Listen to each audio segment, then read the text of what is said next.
Morning, Herman. How you doing? Oh, very good, Kieran. Great to see you. Looking great. Uh, you're in a nice spot, I see. So you've had Yeah, a big announcement this week. I see that you resigned as CEO of Ocean Integrity, and you've started up this group, Wild Geese, which is for the Irish diaspora all around the world, and especially in the States, Australia, and Canada, places like that. Tell us a wee bit about it if you can. yeah, for sure. It was certainly a very hard decision to make. The last thing in the world I ever wanted to do was, back away from my company. I was quite contented and a less stressful life, I guess, being involved in that. And of course, what really amazes me when you make that decision, you look at going on trying to help people in Ireland. And of course, then all of a sudden the hate starts, right? The hateful messages start. The radical left appears out of the woodwork and they become very unhinged extremely quickly. So, what it's about, I was speaking there with my couple of congressmen, they're Irish Americans that I'm very, very close to. I'm an American citizen. I travel, I'm a naturalized US citizen. So I travel and I work under a US passport there for years. And no matter what country I go into, I'm asked by high ranking officials in these countries, they say, "What is your country doing?" And I say, "I have no idea." It's like you go into the Arab Emirates or you go to Saudi Arabia or you go to any of these places, right? You speak to these officials and he said it is absolute suicide what you're doing to your country. You're leaving people into your country that are going to create a massive problem for me. And these are leaders in the Islamic world that's actually saying this about the people that's coming from their countries. So that was one of the things I guess that pushed me, down this route. And of course, we started speaking to a lot of people in the business community, which I come from, and the same worries they all had. We all love our country. We were all born in Ireland. We're all Irish citizens. We have no right to vote in Ireland. We have basically Syrians and Ukrainians and everyone else that's coming into Ireland. They can vote in local elections overnight, but ourselves, we have no right, no say in our own country. I watched our country being destroyed, absolutely being destroyed. I watched the policy from the Irish government over the years, and it is so upsetting to sit back and watch what they're doing. Economically, we're killing our country. We have pushed the United States away. I see US politicians, no doubt about it, are very anti American. It's not about President Trump being in office or No, they're President Biden. anti-Irish now, I suppose. Well, that's where I Anti, was going they're to go very to. anti-EU. Well, Don't think they're they, anti-American. you know, the Irish government, um, it seems like they hate their own country. They hate their own people. They're replacing the Irish flag slowly but surely with a flag from the European Union. But of course, a gay pride flag or a Ukrainian flag or any other Black flags Lives acceptable. Matter. Black Lives Matter. Yeah. Everything is acceptable, but our own national flag. Any form of Irishness, they want to completely erase. And we are not going to allow that happen. We're definitely not going to allow that happen. I was looking at and crunching numbers with the other individuals within the wild geese. And again, we show where we can actually grow the economy, where Ireland can meet its targets outside of the European Union.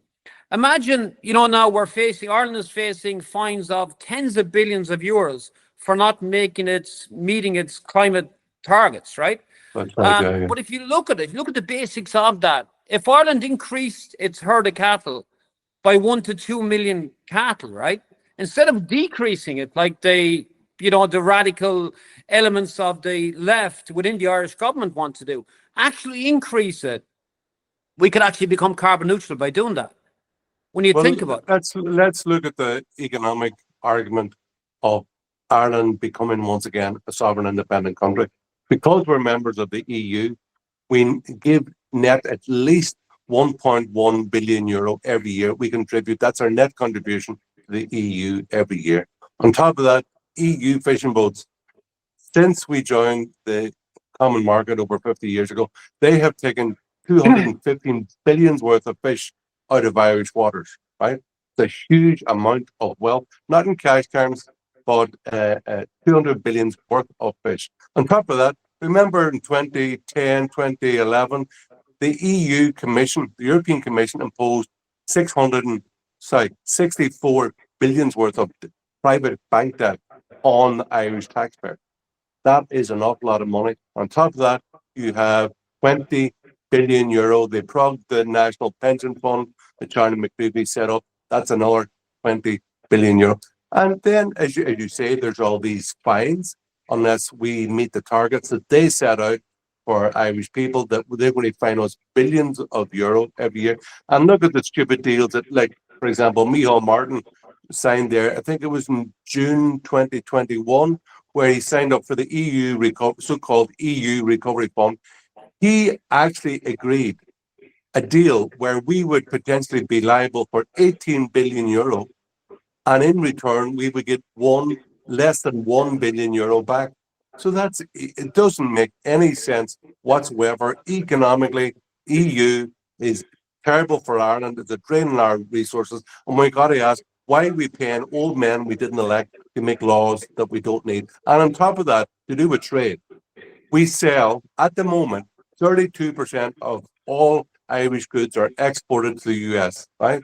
32%, and only 38 go to the EU. So for a difference of 6% of our exports, we don't have open borders with the US. We don't have a Supreme Court in the US, and it's completely unnecessary. Ireland can do very well as a sovereign, independent country. That's the case I've been making for some years. Yeah, 100%. Like if you look at the agricultural sector, look at the growth we could actually have in that. If you look at Germany, right? Germany controls the powdered milk industry in Ireland. We could increase the dairy herd in Ireland by 100 to 200%. There's unlimited markets for dairy milk. I mean, again, for powdered milk. I mean, it's unreal. We're completely handcuffed by the European Union. None of it makes sense. The German economy, the powdered milk industry to Germany is worth over 5 billion euros a year. 5 billion a year. You look at the importing a beef there from Brazil, and the carbon footprint of that, according to the think tanks in Sweden that actually crunch some numbers on that. 1 kilo of beef in Germany, 1 kilo of beef like that arrives in the European Union from Brazil. There's over 900 kilos of CO2 to represent 1 kilo of beef. Now, if you look at what we have actually in Ireland, it's actually 20 kilos. It's 45 times higher, the kilo of beef coming from Brazil. But of course, what did Europe do? Germany put pressure on the European Union to sign this deal, of course, so they could export and get rid of tariffs on cars being sold into Brazil. Again, like it was an absolute disaster for Ireland. If you look at the fishing industry has had lots of problems. Well, let's just finish on the Mercosur one. So the EU Mercosur deal, it was put out by the European Commission there on Wednesday. This is after over 20 years of negotiation with 4 Latin American countries. It will mean, as you say there completely, it was all about that German cars can get into Latin America tariff-free. But the cost was that they have a free for all to send their agricultural goods to Europe. That means that cheap hormone pumped beef from Brazil, etc., reared on cut down rainforests, will be transported 5,000 miles over to Ireland to be sold to undercut Irish farmers. So it's an we have no big cars to sell to Panama or Paraguay Brazil, etc. But they will want to sell their substandard beef to the Irish market, and that's very bad for Irish farmers and the whole of rural Ireland. Yeah, disaster. And you look at the fishing industry itself as well. I mean, look at the damage we've actually done to that. Our waters, of course, are, has been absolutely decimated for multiple reasons. We had the industrial fishing industry in Ireland that wiped out our inshores, again, killing small sprat to feed Norwegian farm salmon, a disaster. You have the Dutch, you have the Spanish, and you have the French that pretty much, rape our waters, which a lot of those registered vessels, again, are also connected to multinational corporations that are Irish owned. But if you look where we actually need to be, we need to look back. We need to take a few steps back. One thing we have to do, we need to get away from the European Union. And if you look at the benefits of that, look at proper trade agreements again, like there with the United States. We intend pushing a lot harder over the next few months that we will meet with President Trump. What we're looking for, first of all, is a right to vote in our own country. As Irish citizens, we're being discriminated against. We cannot vote, but Syrians can vote, Ukrainians can vote, but we can't vote. Some of them are not even legally in Ireland. They don't even know who these people are coming into the country. You know what? When that drives people nuts, to know that people who've just arrived in Ireland illegally off a plane, then all of a sudden, within 2 or 3 weeks, are able to vote in Ireland in the local elections and having a say over the direction of our country. I find it absolutely appalling. I know that in polls have been done, Irish people, I think 98% of people find it outlandish and outrageous, and they're 100% correct. Irish soil is not magic. Yeah, and one of the things that I keep saying, we are going to get our country back, and we are going to take it back, and we're going to take it back with the help of the United States government. One thing that we are looking for, and I know we will achieve this, and that is that our rights have been taken from us, that we can get the US government to put pressure on the Irish government to give Irish citizens around the world the right to vote. But the Irish government are pushing hard against that. They don't want it. They know most of us that left Ireland, they can't influence us. They knew most of us have an issue the way Ireland is actually being run right now. Studies are after showing that. So if we get the right to vote, Micheál Martin and simple Simon Harris are going to be in serious trouble. They're going to be out of a job. And they know that. And we will get that. The second thing that we're looking for from the US government is support for Ireland to leave the European Union. If Ireland leaves the European Union, and if the same thing happens, Ireland, or if the European Union try to impose the same measures on Ireland as what they imposed on Great Britain, the United States will have our back. I already know we will achieve this by speaking again to our congressmen. They will support us on this. We are, without a doubt, we are going to take our country back. There's no doubt about that. It sounds very good. And actually, when you look at the history of Ireland, the importance of the Irish American people, our Irish people over in America, the say and the importance of their actions. If you look at O'Donovan Rossa, John Devoy, all these guys, they had huge influence in Ireland, and they even the burial of O'Donovan Rossa was a great national. It was the occasion of nationalist uprising with a great speech of Padraig Pearse, etc., and all those people who were there. Tom Clark. When you look at that, the photograph of the oration over at his burial, it was like the who's who of the nationalist cause at the time. Tom Clark in the centre of it. But one thing there that we have to really look at in Ireland is that the number of citizenships and passports being given out to non-Irish nationals, I believe, is an absolute scandal. Like people are arriving in Ireland, and within a few short years, they get Irish citizenship and an Irish passport. I was home there. It was a few years ago now, but I was going through, just landed in Dublin. I was going through, there was two guard at checkpoint as you went in, and there was an African woman in front of me with an Irish passport, and there was a Eastern European man, clearly not Irish, walking in, all with Irish passports. And I told the guard, I'm absolutely appalled. My family suffered for the independence of this country a century ago, and they didn't die. They give Irish citizenship and Irish passports to Africans who've just landed on here with their hand out. Yeah, well, without a doubt. And one of the things that to look at this, there's many problems, right? And no doubt about it, throwing passports around like confetti is a massive problem. But we also have to look like, what is the core cause of all this, right? And of course, it's down to the government. I don't blame anybody leaving Nigeria coming to Ireland or Afghanistan or anywhere. I don't blame them at all. If I was in their shoes, I would do the same thing. I mean, I would leave. I'd try and make a better life for myself. I don't blame them at all. I blame the Irish government for that. If you look at, I remember when I became a US citizen, right? I had to pay my taxes for a whole bunch of years. I had to prove that I understood the Constitution. I had to answer all these questions about, American history, American politics. I had to be able to speak the language. And of course, I had to be able to show that I was able to support myself and my family before they would consider me becoming an Irish citizen, or an American citizen, I should say. But the problem in Ireland is, right? In Ireland is they're handing out passports to people in IPAS centres. People that come into the country, they don't even know who they are. They don't even know who these people are, and they're giving them passports. And again, we need to be very, very careful. And I think the message at times is very, very cloudy. I hear a lot of racist rhetoric coming out of people too, and that's a problem. Again, like I said, I don't blame anybody coming into Ireland for a better life. I don't blame them at all. I blame the government, and I will continue to blame the government for that. Well, it's natural. It's natural for people it's natural for everybody around the world to want to better their life and put their family in a better position.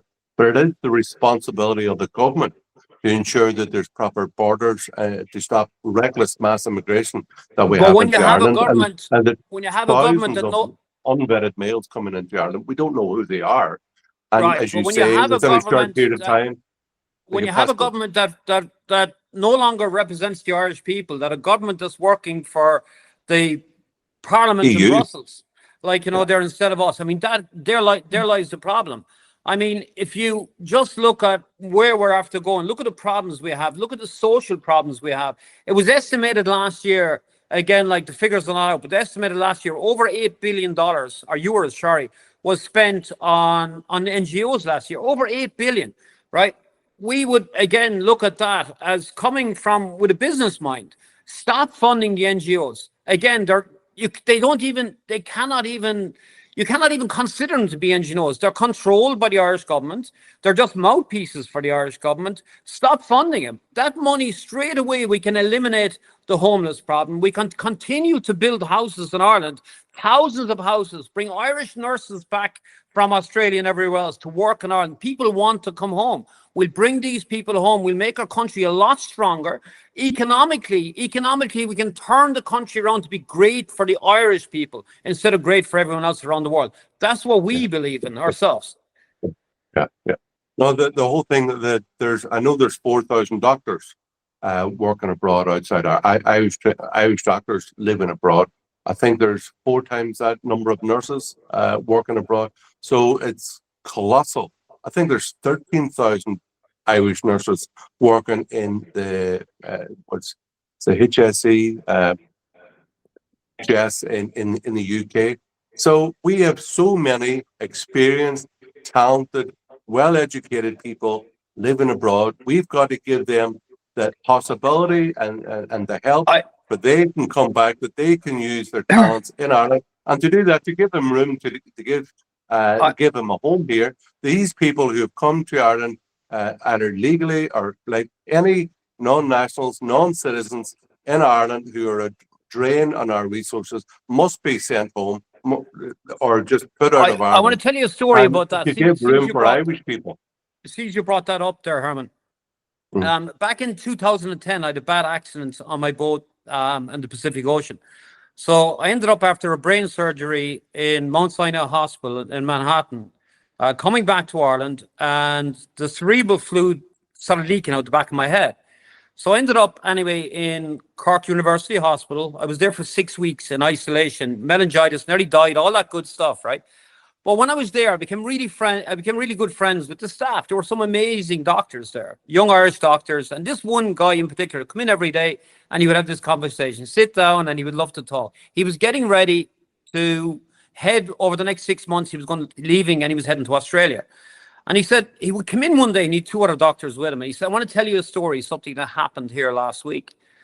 He said, we had this doctor that came in from Nigeria to fill a position. They advertised on some government website or whatever, looking for a surgeon to work in that particular hospital, Cork University Hospital. 2 people only applied for a job. 1 gentleman in India, 1 gentleman in Nigeria. And of course, all the Irish, again, they were paying low money. So low money, you pay peanuts, you get monkeys. And, old saying, right? Nothing racist or whatever. It's just an old saying. So two people applied for the job. And when they did, the first guy, the Indian guy, they were interviewing him through via a Zoom or something like this. And next minute, his kids jumped over the couch. He started yelling, picked up a pillow, threw the pillow at the kids. And they said, wait a minute, this guy is probably not the right fit, wrong temperament. So they told the other guys, listen, we'll give you a ticket, come to Ireland, and we'll do an in-person interview. Little did he know, he was the only other person that applied for this particular job. So when he came 10 minutes into this discussion, they said, wow, amazing.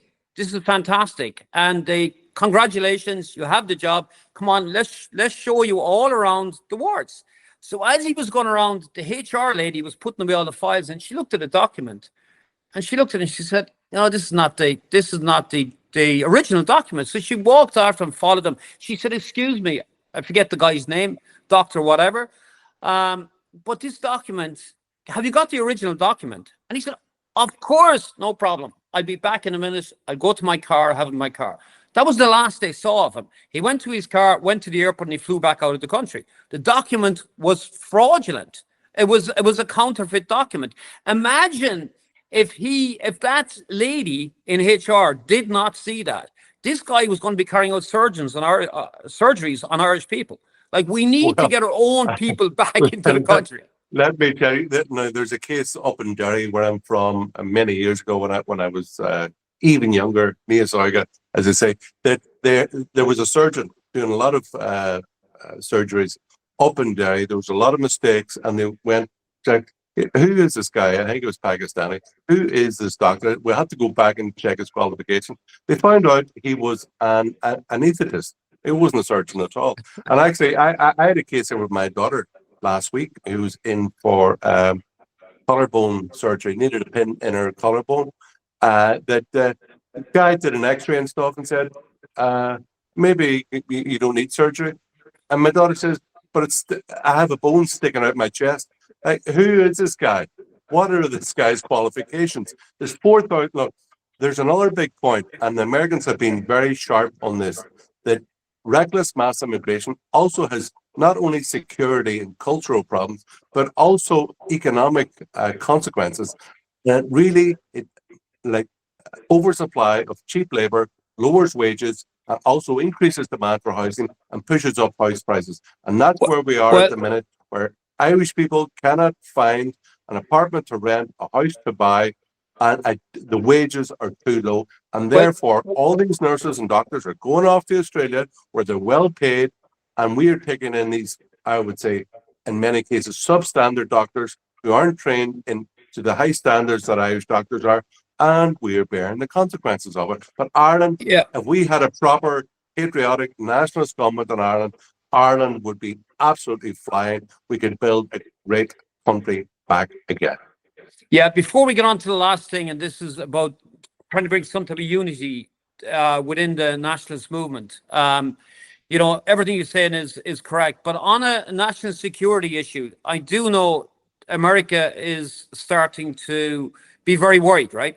Now they see Irish people, so-called Irish people, arriving in the United States with these Irish passports and speaking to politicians in the US. They're saying, ye never did any proper background check on these people. Ye handed out passports to them, and now all of a sudden it is, having an issue. And you see some of these articles in some of the more liberal news websites and stuff in Europe and in Ireland, and they're saying, well, Irish man, turned away at the border and so on and so forth. Of course, it's starting to become a massive problem again for US border control, because you see these people that are coming, lots of them. We do know lots of them are coming from problem regions around the world. We do know that the Irish government have no idea who these people are. And they're just firing out passports. So you will see that's going to be a bigger problem for Irish citizens going to the United States because of the security risk that's actually associated with that. But on the next note, right, back to how can we bring the nationalist movement together? Can I just finish on that point that you're making there? Like, we remember here in Ireland the number of Ukrainians from Africa and Kashmir who came here with Ukrainian documents that they told us. Of course, they weren't Ukrainian. Every Ukrainian can be. There's a biometric identity system in Ukraine. You can find out. The government could have found out that they weren't Ukrainians at all. It's obvious they are. But for ourselves, 100%, there's hundreds of thousands of people who've been given Irish citizenship who should have no right to it at all. It presents a also security risk because it devalues the Irish passport. And what we have to do, since 2004, Alan Shatter started throwing out Irish passports like confetti. We have to go back to 2004 when we have to check all these passports and find if these claims are fraudulent. Those who were given citizenship on foot of these false claims, the citizenship must be revoked from themselves and from the children. The Irish passport, we have to make not only Ireland great again, but Irish citizenship great again. It should be reserved for Irish people and for those who hit the jackpot, got lucky and married an Irish person as well. I've done things. Irish citizenship is very extremely important and it shouldn't be thrown around to random people who've just arrived on a Ryanair flight. It's ridiculous. It devalues our passport and it makes travel for Irish people more dangerous, and it's not a good thing. Yeah, on the final part to this, Herman, I want to ask you again, like, some questions to yourself regarding how we're going to pull the nationalist people and movement. How can we bring it together? How can we, as say Irish Americans, fall in and support a nationalist movement that we know that is not being driven by racism, that's not being driven by anti-Semitic, rhetoric, and I see that to be very, very problematic. Like I watched again, like, this Mr. Barrett with his little Nazi hat there a few days ago and pounding the living daylights out of the Jewish people and everything else. How can we get behind something again where we can focus on Ireland? Personally, myself, I'm only interested. I love my country. I'm only interested in the security and the future of my country. I couldn't care less about what's happening in Ukraine. I couldn't care less what's happening in Palestine or anywhere else. I'm only interested in what is happening in my country. How can we make my country safe? And again, like, that is what I want to hear from you. Well, I believe it, like, in Ireland, political power is wielded through political parties, not done through independence. Now, I will say about the Irish Freedom Party, we had a number of candidates. We were the best performing nationalist political party in the last election. We need a lot more high quality candidates. We need much better funding to help these candidates and to attract more candidates. There are a lot of capable, also independent people out there. I'll say, like, mention people like Elaine Mullally, Malachy Simpson, Derek Blythe. These people are very extremely capable, but they all, I believe, should come into one political unit, one political party. We then have to be careful about the high standards for the people who come on the party. And if we do that, we will then, I believe, attract people, can see that, we've got a serious political party here going, a serious nationalist movement in the go here. We believe that we can fund this and help this through the media, through money, etc., etc. But just a lot of, I think one big problem in Ireland is that all these independents running around with their own GoFundMe account, it actually has a financial incentive for them to be independent from and not join up in a nationalist party that they believe that they're better off financially as an independent. I believe that these GoFundMe accounts are, I believe, running counter to the purpose of building up a unified nationalist movement and a single political party. But there's many good, talented people out there. They're not all in one party, but there is the talent. But there must be a greater. See, the thing is, there has to be a greater recognition that the political power is wielded through parties here, rather than just individuals. And if we got rid of the individual GoFundMe accounts, I'm sure that these people would be much quicker to come into a single political party. Yeah, I agree. I agree. And the three people that you mentioned, again, I agree also. Three amazing people, and I follow them. I look at what they're trying to achieve, and we have to get that unity. I do know we can fund a movement in Ireland, and we can take our country back. I've no doubt about that. We will take it back. If you look at the success that that reform actually had in a short few years. We need to get the right message out. One of the biggest problems I see in Ireland today, there's no such thing. The media is done and dusted, right? I mean, again, it's just a Oh yeah. propaganda arm of the Irish As I government. I call saw. them, the prostitutes of Ireland, Oh the yeah, I whore mean, media. there. They're basically, look at RT, it's funded 750 million they got off the Irish government there a But year but ago. even if you look at RTE, look at all the other organisations that are there, the WLRs, the Cork Local Radio, Kerry, every single local radio station is on the payroll of the government. Every single little local newspaper is Yeah. getting money from the Irish government. So We there's we have to develop an independent press presence in Ireland, which is comfortable with the nationalist message of putting the Irish people first. Because I used to be a journalist myself, and I used to be like, they used to think I was half crazy because I was a Republican Catholic from Derry, and the other journalists hated that. Their attitude was, you can't be a journalist because you're not like us. You have to go in, and there's a very strong. This is the downside of being in a small country. That there's a very strong urge to follow the party line, get in line, and just get along. Well, we need an independent press which is independent of the government, which is, as I said, well, also a hundred, a patriotic hundred and nationalist percent and for rational at times. yeah, for any democracy, I think around the world, I think a government should never fund the press. The media should never be funded from a government because, again, there's a conflict of interest straight away. There's a massive problem there. Yeah. So of course we need to break that. But anyway, I'd be looking forward to getting in some more interviews with some more nationalists over the next couple of weeks. And I just want to say thank you very much for all your time there this morning. I'm sure your time is pretty Well, valuable.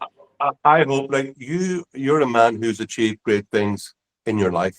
You've shown not through mouth and stuff just on social media as some people do, but when you left Waterford, you started the fishing business there in the States.